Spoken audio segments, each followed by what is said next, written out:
नमस्ते दोस्तों, स्वागत है आपका हमारे YouTube चैनल पोस्टल लाइफ पर।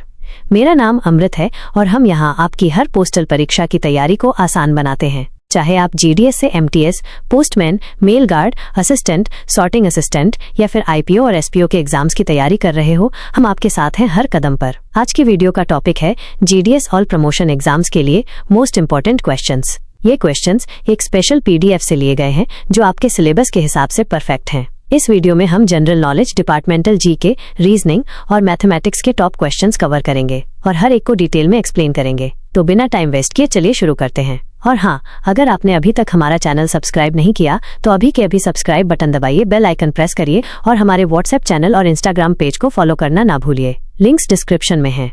तो दोस्तों, आज हम एक PDF के बेसिस पर काम करेंगे जो GDS प्रमोशन एग्जाम्स के लिए बहुत इंपॉर्टेंट है। इसमें general knowledge, departmental GK, reasoning और मैथ्स के क्वेश्चंस हैं जो आपके एग्जाम्स में बार बार आते हैं। हर सेक्शन को हम स्टेप बाय स्टेप कवर करेंगे और मैं आपको ऐसा एक्सप्लेन करूंगा जैसे आप क्लासरूम में टीचर के साथ पढ़ रहे हो। तो पेन और नोटबुक रेडी रखें और चलिए पहले सेक्शन से शुरू करते हैं। General knowledge. Section 1, general knowledge. दोस्तों, जनरल नॉलेज सेक्शन आपकी सांस्कृतिक जागरूकता टेस्ट करता है और GDS से हायर पोस्ट तक के एग्जाम्स में इसका वेटेज काफी होता है। चलिए देखते हैं इस PDF के 5 मोस्ट इंपॉर्टेंट क्वेश्चंस और उनके जवाब। क्वेश्चन 1, भारत का शास्त्रीय नृत्य कथक किस क्षेत्र से संबंधित है? Options: A Uttar Bharat, B दक्षिण भारत, C पूर्वी भारत, D पश्चिमी Bharat. Answer: A Uttar Bharat. Explanation. दोस्तों, कथक उत्तर भारत का शास्त्रीय नृत्य है जो खास तौर पर उत्तर प्रदेश और राजस्थान में पॉपुलर है। ये नृत्य कहानी सुनाने का एक रोचक तरीका है जिसमें फुटवर्क और एक्सप्रेशंस का बहुत ध्यान रखा जाता है। एग्जाम्स में ऐसे सांस्कृतिक क्वेश्चंस आते हैं तो स्टेट्स और उनके डांसेस याद रखें। टिप: एक लिस्ट बनाइए जिसमें हर स्टेट के क्लासिकल और फोल्क डांसेस लिखें। क्वेश्चन 2, हिंदुस्तानी शास्त्रीय संगीत में राग का क्या अर्थ है? ऑप्शंस: A गायन की शुरुआत, B तबला वादन, C नृत्य, D चित्रकला। आंसर: A गायन की शुरुआत। एक्सप्लेनेशन। राग हिंदुस्तानी संगीत का वो बेस है जो गायन या वादन की शुरुआत करता है। ये इमोशंस को एक्सप्रेस करता है, जैसे खुशी, दुख या शांति। हर राग का एक स्पेसिफिक टाइम होता है, जैसे कुछ राग सुबह के लिए और कुछ रात के लिए होते हैं। ये क्वेश्चन एग्जाम्स में कॉन्सेप्चुअल अंडरस्टैंडिंग चेक करता है, तो राग्स के बेसिक सीख लीजिए। क्वेश्चन 3, भरतनाट्यम नृत्य किस राज्य से संबंधित है? Options: A Tamil Nadu, B Punjab, C Gujarat, D Bengal. Answer: A Tamil Nadu. Explanation. Bharatanatyam Tamil Nadu का शास्त्रीय नृत्य है जो मंदिरों से शुरू हुआ। इसमें इंट्रिकेट हैंड जेस्चर्स और फेशियल एक्सप्रेशंस होते हैं। ये इंडिया के सबसे पुराने क्लासिकल डांसेस में से एक है। एग्जाम्स के लिए तमिलनाडु के साथ भरतनाट्यम को स्ट्रांगली एसोसिएट कर लीजिए। क्वेश्चन 4, सितार वाद्य यंत्र को किस प्रसिद्ध संगीतकार ने लोकप्रिय बनाया? Options: A Pandit Ravishankar, B Ustad Allah Rakha, C Hariprasad Chaurasia, D Zakir Hussain. Answer: A Pandit Ravishankar. Explanation.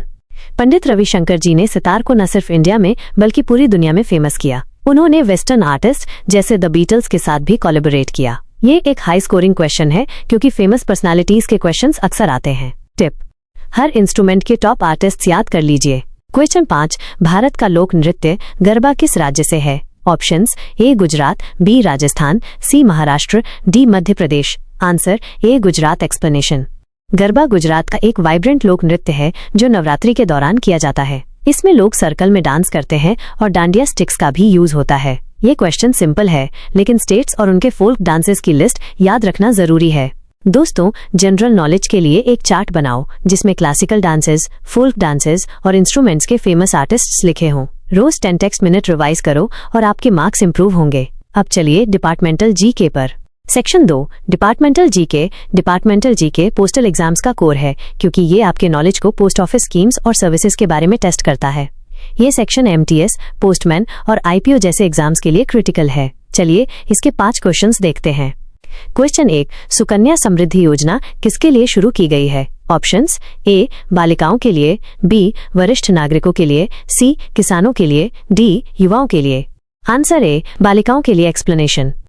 Sukanya Samriddhi योजना एक सेविंग्स स्कीम है जो बालिकाओं की पढ़ाई और शादी के लिए पैसा जमा करने के लिए है। इसमें पेरेंट्स अपनी बेटी के नाम पर अकाउंट खोल सकते हैं जब तक बेटी 10 साल की ना हो। ये स्कीम फाइनेंशियल इंक्लूजन के लिए बहुत इंपॉर्टेंट है और इसका क्वेश्चन अक्सर आता है। नोट: इस स्कीम के इंटरेस्ट रेट और रूल्स भी याद रखें।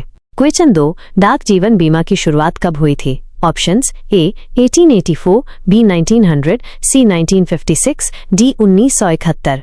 Answer A 1884। एक्सप्लेनेशन। डाक जीवन बीमा 1884 में शुरू हुआ था और ये शुरू में सिर्फ सरकारी कर्मचारियों के लिए था। अब ये रूरल एरियाज में भी अवेलेबल है। ये एक हिस्टोरिकल फैक्ट है, तो डेट्स याद रखना जरूरी है। टिप, पोस्ट ऑफिस के मेजर स्कीम्स के लॉन्च ईयर्स नोट कर लीजिए। क्वेश्चन 3, सुकन्या समृद्धि खाते में अधिकतम जमा राशि कितनी हो सकती है? ऑप्शंस ए 1.5 लाख रुपए, बी 2 लाख रुपए, सी 1 लाख रुपए, डी 3 लाख रुपए। आंसर ए 1.5 लाख रुपए।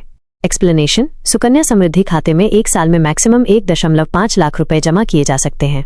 ये लिमिट पेरेंट्स को डिसिप्लिन सेविंग के लिए एनकरेज करता है। ये न्यूमेरिकल क्वेश्चन है, तो एग्जैक्ट फिगर्स याद रखिए क्योंकि एग्जाम्स में ऑप्शंस कंफ्यूजिंग हो सकते हैं। क्वेश्चन 4, डाक बचत खाते में न्यूनतम जमा राशि कितनी है? ऑप्शंस ए 500 रुपए, बी 1000 रुपए, सी 200 रुपए, डी 50 रुपए। आंसर ए 500 रुपए। एक्सप्लेनेशन। डाक बचत खाता एक बेसिक सेविंग्स अकाउंट है और इसमें मिनिमम 500 रुपए जमा करने होते हैं। ये स्कीम रूरल और अर्बन दोनों एरियाज में पॉपुलर है। ये क्वेश्चन सिंपल है, लेकिन पोस्ट ऑफिस के बेसिक रूल्स रिवाइज करते रहिए। क्वेश्चन 5, डाक जीवन बीमा में कितने प्रकार की पॉलिसीज उपलब्ध हैं? Options A 6, B 4, C 5, D 3। Answer A 6। Explanation. डाक जीवन बीमा में 6 टाइप्स की पॉलिसीज हैं, जैसे संतोष, सुरक्षा और दूसरे। हर पॉलिसी के फीचर्स अलग होते हैं, जैसे टर्म और कवरेज। ये क्वेश्चन आपके डिटेल नॉलेज को टेस्ट करता है, तो पॉलिसीज के नेम्स और बेसिक्स याद रखें। डिपार्टमेंटल जीके के लिए पोस्ट ऑफिस की ऑफिशियल वेबसाइट से स्कीम्स के लेटेस्ट अपडेट्स पढ़ें। एक नोटबुक में हर स्कीम का समरी लिखें और वीकली रिवाइज करो। अब चलिए रीजनिंग सेक्शन पर।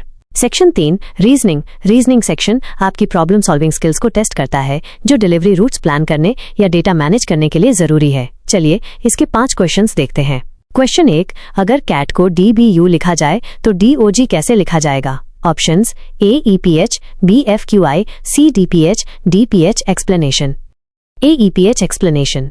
इसमें हर लेटर को एक स्टेप आगे बढ़ाया जाता है, जैसे सी का नेक्स्ट एक्सप्लेनेशन, डी A का B और T का U। इसी तरह डी का नेक्स्ट E, O का P और G का H, तो DOG का कोड EPH होगा। ये कोडिंग डिकोडिंग का बेसिक पैटर्न है। टिप, अल्फाबेट सीरीज लिखकर प्रैक्टिस करो और हर लेटर का नेक्स्ट लेटर याद रखो। क्वेश्चन 2, एक व्यक्ति उत्तर की और 5 टेक्स्ट की में चलता है, फिर दाएं मुड़कर 3 टेक्स्ट की में चलता है। वो अब प्रारंभिक बिंदु से किस दिशा में है? ऑप्शंस ए उत्तर पूर्व, बी दक्षिण पश्चिम, सी उत्तर पश्चिम, डी दक्षिण पूर्व। आंसर ए उत्तर पूर्व। एक्सप्लेनेशन। पहले व्यक्ति 5 टेक्स्ट की में उत्तर चलता है, मतलब नॉर्थ, फिर दाएं मुड़ता है जो ईस्ट डायरेक्शन होती है और 3 टेक्स्ट की में चलता है, तो वो नॉर्थ से 5 टेक्स्ट की में और ईस्ट से 3 टेक्स्ट की में दूर है, यानी नॉर्थ ईस्ट डायरेक्शन में। ये डायरेक्शन सेंस क्वेश्चन है, तो एक डायग्राम बनाओ और दिशाओं को मार्क करो।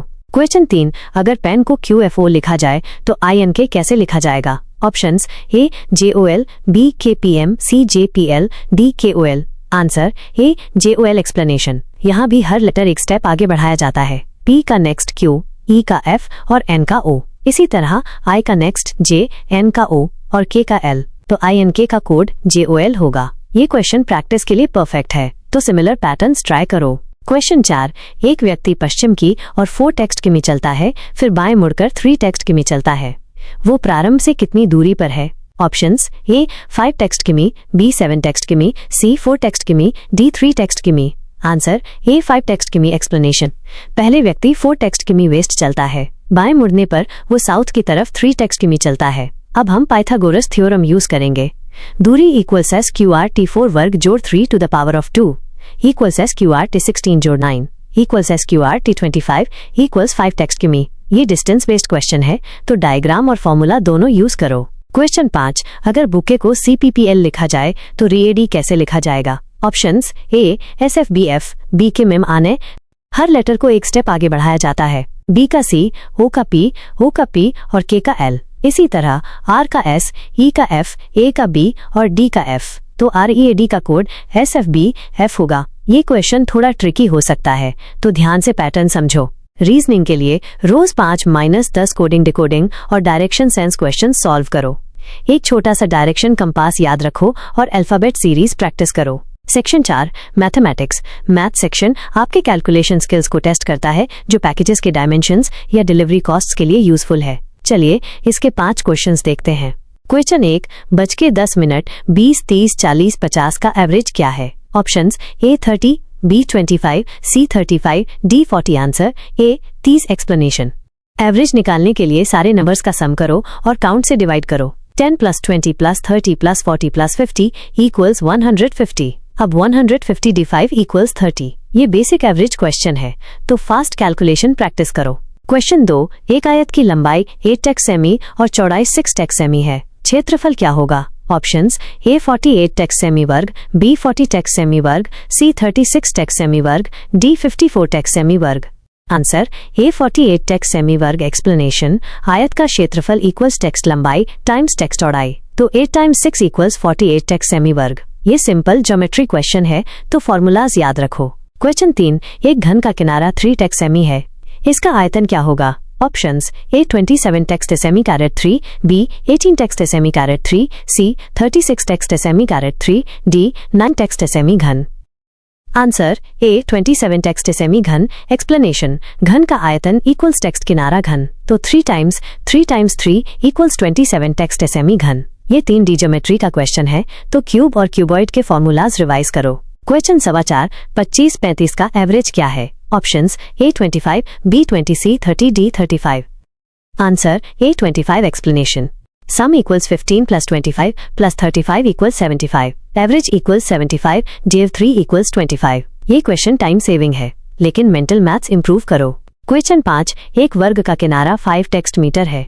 इसका क्षेत्रफल क्या होगा? ऑप्शंस A 25 टेक्स्ट मीटर वर्ग, B 25 टेक्स्ट मीटर वर्ग, C 30 टेक्स्ट मीटर वर्ग, D 15 टेक्स्ट मीटर वर्ग। आंसर A 25 टेक्स्ट मीटर वर्ग। एक्सप्लेनेशन। वर्ग का क्षेत्रफल इक्वल्स टेक्स्ट किनारा टाइम्स टेक्स्ट किनारा, तो 5 × 5 = 25 टेक्स्ट मीटर वर्ग। ये एक हाई स्कोरिंग क्वेश्चन है, तो स्क्वायर्स के प्रॉपर्टीज याद रखो। मैथ्स के लिए बेसिक फॉर्मूलाज का एक चार्ट बनाओ और रोज 10 न्यूमेरिकल क्वेश्चन सॉल्व करो। स्पीड और एक्यूरेसी दोनों इंप्रूव करो। तो दोस्तों, ये थे आपके GDS प्रमोशन एग्जाम्स के मोस्ट इंपॉर्टेंट क्वेश्चंस। इन्हें रिवाइज करो, प्रैक्टिस करो और अपने कॉन्फिडेंस को बूस्ट करो। अगर आपको ये वीडियो पसंद आई तो लाइक बटन दबाइए और चैनल को सब्सक्राइब करना ना भूलिए। हमारे व्हाट्सएप चैनल और इंस्टाग्राम पेज पर रेगुलर अपडेट्स मिलेंगे, तो अभी फॉलो करो। लिंक्स डिस्क्रिप्शन में है। अपने डाउट्स कमेंट्स में पूछिए और अगले वीडियो में हम एक और इम्पोर्टेंट टॉपिक कवर करेंगे। तब तक अपनी तैयारी जारी रखो और अपना सपना पूरा करो। जय हिंद।